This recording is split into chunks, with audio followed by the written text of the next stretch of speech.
بسم اللہ الرحمن الرحیم نحمدہ ونصلی ونسلم علی رسول الکریم بسم اللہ الرحمن الرحیم۔ ہم آپ کی خدمت میں حاضر ہیں پروگرام رشد القرآن کے ساتھ۔ آج ہم آپ کو بتائیں گے اللہ کے پیاروں کو، نبیوں اور ولیوں کو یا کہہ کے بلانا اور پکارنا، جیسے یا رسول اللہ کہنا، یا علی کہنا، یا غوث کہنا، یہ جائز اور درست ہے۔ اللہ کا بندہ سمجھ کر اگر پکارا جائے تو جائز اور درست ہے۔ ہاں، جو قرآن پاک میں منع کیا گیا ہے کہ اللہ کے علاوہ کسی اور کو نہ پکارو، وہاں عبادت مراد ہے، یعنی اللہ کے علاوہ کسی اور کی عبادت نہ کرو، اللہ کے علاوہ کسی اور کو معبود نہ سمجھو۔ الحمدللہ مسلمان صرف اور صرف اللہ تعالیٰ ہی کو اپنا معبود سمجھتا ہے اور اللہ ہی کو عبادت کے لائق سمجھتا ہے، اللہ کے علاوہ کوئی عبادت کے لائق نہیں۔ لیکن اللہ کے بندوں کو رب کا بندہ سمجھ کر اگر یا کہہ کے پکارتا ہے تو یہ جائز اور درست ہے۔ اس کی چند مثالیں ہم آپ کو قرآن سے پیش کریں گے، لیکن پہلے یہ سماعت فرمائیں جہاں منع کیا گیا ہے کہ اللہ کے علاوہ کسی اور کو نہ پکارو، وہاں کیا مراد ہے۔ سورت یونس کی آیت نمبر 106 ہے۔ اللہ تعالیٰ فرماتا ہے وَلَا تَدْعُ مِن دُونِ اللَّهِ مَا لَا يَنفَعُكَ وَلَا يَضُرُّكَ، اللہ کے علاوہ کسی اور کو نہ پکارو جو نہ تمہیں نفع دے اور نہ تمہیں نقصان دے۔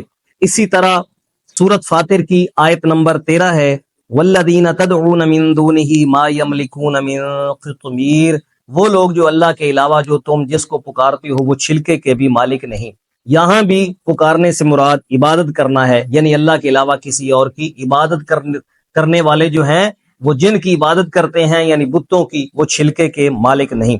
اسی طرح قرآن پاک کی سورت احقاف کی آیت نمبر 5 ہے وَمَنْ أَضَلُّ مِمَّنْ يَدْعُو مِن دُونِ اللَّهِ، اور اس سے بڑھ کر کون گمراہ ہے جو اللہ کے علاوہ کسی اور کو پکارے۔ یہاں بھی پکارنے سے مراد عبادت ہے اور خدا سمجھ کر کسی کو معبود سمجھ کر پکارنا ہے۔ اس کی وضاحت سورت مومنون کی آیت نمبر 117 میں ملتی ہے۔ اللہ تعالیٰ فرماتا ہے وَمَن يَدْعُ مَعَ اللَّهِ إِلَٰهًا آخَرَ، کہ جو پکارے اللہ کے ساتھ کسی دوسرے معبود کو۔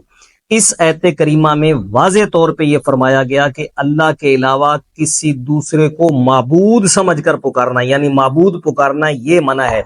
اسی طرح سورت احقاف کی آیت نمبر 5 اور 6 میں ہے وَمَنْ أَضَلُّ مِمَّنْ يَدْعُو مِن دُونِ اللَّهِ مَن لَّا يَسْتَجِيبُ لَهُ إِلَى يَوْمِ الْقِيَامَةِ، کہ ان سے بڑھ کر کون زیادہ گمراہ ہے کہ جو اللہ کے علاوہ کسی اور کو پکارے۔ آخر میں یہ فرمایا گیا وَإِذَا حُشِرَ النَّاسُ كَانُوا لَهُمْ أَعْدَاءً وَكَانُوا بِعِبَادَتِهِمْ كَافِرِينَ، اور جب یہ اکٹھے ہوں گے یعنی قیامت کے دن بت اور ان کی پوجا کرنے والے کافر اور مشرک، تو یہ جو بت ہوں گے اپنے پوجا کرنے والے کافروں اور مشرکوں کے دشمن بھی ہوں گے، وَكَانُوا بِعِبَادَتِهِمْ كَافِرِينَ، اور اپنے عبادت کرنے والے مشرکین کہ یہ انکار بھی کرنے والے ہوں گے، یعنی بت کہیں گے کہ انہوں نے ہماری عبادت نہیں کی۔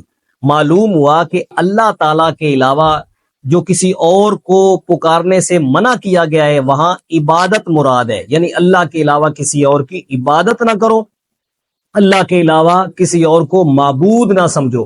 باقی رہا اللہ کے بندوں کو پکارنا، اس کا قرآن پاک میں جواز ملتا ہے۔ اب اگر کوئی اللہ کے بندوں کو پکارتا ہے وہ زندہ ہوں تو بھی درست ہے، اور اگر کوئی دنیا سے چلا جائے تو ان کے مرنے کے بعد اور ان کے وصال کرنے کے بعد بھی ان کو پکارا جا سکتا ہے۔ اس کی ہم مثالیں کچھ قرآن پاک سے پیش کرتے ہیں۔ سورت احزاب کی آیت نمبر 5 ادعوہم لآبائہم هو اقسط عند اللہ، لے پالک بچوں کو ان کے باپوں کے ناموں سے پکارو۔ یہاں بچوں کو پکارنے کا حکم دیا گیا ہے کہ لے پالک بچوں کو تم پکارو ان کے باپوں کے نام سے۔ اسی طرح سورت آل عمران کی آیت نمبر 153 ہے وَالرَّسُولُ يَدْعُوكُمْ فِي أُخْرَاكُمْ، اور پیغمبر تم کو تمہارے پیچھے پکارتے تھے۔ معلوم ہوا کہ رسول اپنے امتیوں کو پکارتے ہیں۔ وَالرَّسُولُ يَدْعُوكُمْ، یہ رسول تمہیں بلاتے ہیں یعنی پکارتے ہیں۔ یہاں امتیوں کو پکارنے کا حکم آ رہا ہے کہ رسول پکارتے ہیں۔ اسی طرح ایک اور جگہ اللہ پاک فرماتا ہے سورت نور کی آیت نمبر 63 میں لا تجعلوا دعاء الرسول بینکم کا دعاء بعضکم بعضا، آپس میں جس طرح تم آپس میں ایک دوسرے کو پکارتے ہو اس طرح میرے رسول کو نہ پکارو، بلکہ کیسے پکارو؟ ادب کے ساتھ، لقب دے کر پکارو، یا ایھا الرسول، یا ایھا النبی، جس طرح کہ قرآن پاک میں بھی ہے۔ معلوم ہوا کہ رسول کو بھی پکارنا ہے لیکن ادب کے ساتھ، نام لے کر نہیں پکارنا۔ اسی طرح اللہ تبارک و تعالیٰ سورۃ آل عمران کی آیت نمبر 104 میں فرماتا ہے وَلْتَکُم مِّنکُم أُمَّةٌ يَدْعُونَ إِلَى الْخَيْرِ، کہ تم میں ایک جماعت ایسی ہونی چاہیے جو نیکی کی طرف بلائے۔ اسی طرح اللہ فرماتا ہے سورۃ نحل کی آیت نمبر 125 میں ادع الی سبیل ربک بالحکمت والموعظۃ الحسنہ، کہ اللہ کے بندوں کو اللہ کے راستے کی طرف بلاؤ۔ معلوم ہوا کہ اللہ کے بندوں کو پکارا جا سکتا ہے، رسول ہوں ان کو بھی پکارا جا سکتا ہے، رسول اگر امت کو پکارے تو یہ بھی جائز ہے۔ اسی طرح بچوں کو پکارا جائے ان کے باپوں کا نام لے کر تو یہ بھی جائز اور درست ہے۔ اور اگر کوئی دنیا سے چلا جائے، اس کی جان نکل گئی ہو تو بھی اس کو پکارنا جائز ہے۔ اس کی بھی ہم چند مثالیں قرآن پاک سے پیش کرتے ہیں، جس طرح کہ حضرت سیدنا ابراہیم علیہ نبینا علیہ الصلوۃ والسلام کو حکم دیا گیا کہ ثم ادعهن یأتینک سعیا، پرندے جب آپ نے ذبح کیے تھے تو اللہ نے فرمایا اب تم ان کو بلاؤ، پکارو، ثم پھر ادعو، تم پکارو ان کو، یعنی پرندے مر چکے تھے جن کو آپ نے ذبح کیا تھا، اللہ نے فرمایا آپ ان کو بلاؤ۔ معلوم ہوا مردہ پرندوں کو بلانے کا حکم دیا گیا حضرت سیدنا ابراہیم علیہ الصلوۃ والسلام کو۔ اسی طرح سورۃ زخرف کی آیت نمبر 45 میں ہے ہمارے نبی پاک علیہ الصلوۃ والسلام کو فرمایا گیا وَاسْأَلْ مَنْ أَرْسَلْنَا مِنْ قَبْلِكَ مِنْ رُسُلِنَا، اے محبوب آپ پوچھیں ان سے، ان رسولوں سے جو آپ سے پہلے تشریف لے گئے۔ معلوم ہوا کہ حضور علیہ الصلوۃ والسلام سے پہلے جو رسول اور نبی دنیا سے تشریف لے گئے اپنی اپنی قبروں میں، وہ قبروں میں ہیں، لیکن حضور کو فرمایا جا رہا ہے کہ آپ ان سے پوچھیں۔ رسول پاک علیہ الصلوۃ والسلام کو اللہ کی طرف سے حکم دیا جا رہا ہے کہ آپ ان کو پوچھیں۔ معلوم ہوا کہ قبر والوں کو پکارنا اور وہ نبی ہوں قبروں میں تو ان کو پکارنا یہ بھی قرآن پاک کی روح سے بالکل جائز ہے۔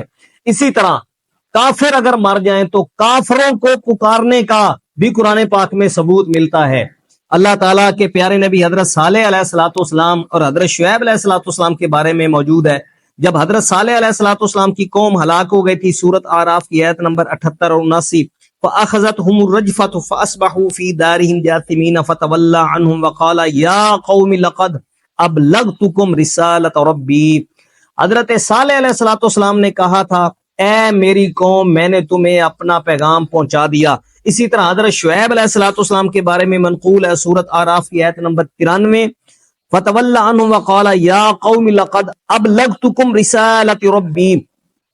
آپ نے اپنی قوم سے منہ پھیرا جب وہ ہلاک ہو گئے تو پھر کہا یا قومی، اے میری قوم، یعنی کافر مر چکے ہیں اور ان کے مرنے کے بعد ان کے نبی ان کو کہہ رہے ہیں کہ اے میری قوم، یعنی کافر بھی اگر مر جائے تو مرنے کے بعد اس کو پکارا جا رہا ہے۔ قرآن پاک میں ہے یا قوم، اے میری قوم۔